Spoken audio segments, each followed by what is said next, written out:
Les élections américaines qui se tiennent en ce moment opposent la vice-présidente Kamala Harris, démocrate, à Donald Trump, républicain.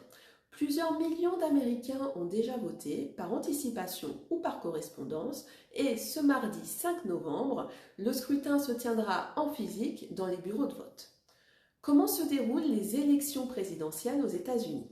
Elles sont traditionnellement dominées par les deux grands partis, les républicains et les démocrates, mais rien n'empêche à ce qu'une figure politique autre se présente et se porte candidate. Il s'agit d'un suffrage universel indirect à un tour. Contrairement à la France, les Américains n'élisent pas directement leur président.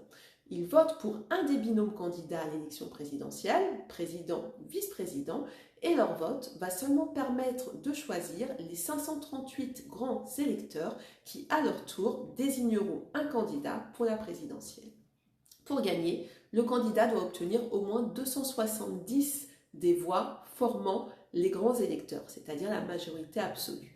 Le nombre de grands électeurs est réparti entre les États en fonction du nombre de représentants au Congrès. Et ils sont issus de listes proposées par les partis politiques. Dans presque tous les États, le candidat qui remporte la majorité des votes populaires va également remporter l'intégralité des grands électeurs. C'est le système winner take all.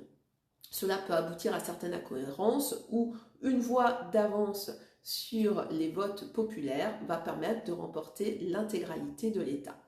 À noter l'importance des swing states. Certains États votent traditionnellement républicains et démocrates, mais d'autres États vont osciller en fonction des scrutins entre républicains et démocrates, et il est parfois difficile de prévoir l'issue du scrutin. Tout l'enjeu de l'élection se passe dans ces États, ce qui sont dits des États pivots.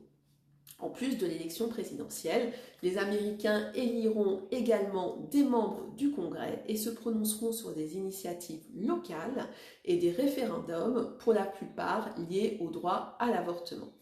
Le président élu entrera en fonction à la Maison-Blanche le 20 janvier 2025 pour un mandat de 4 ans. Merci, à bientôt.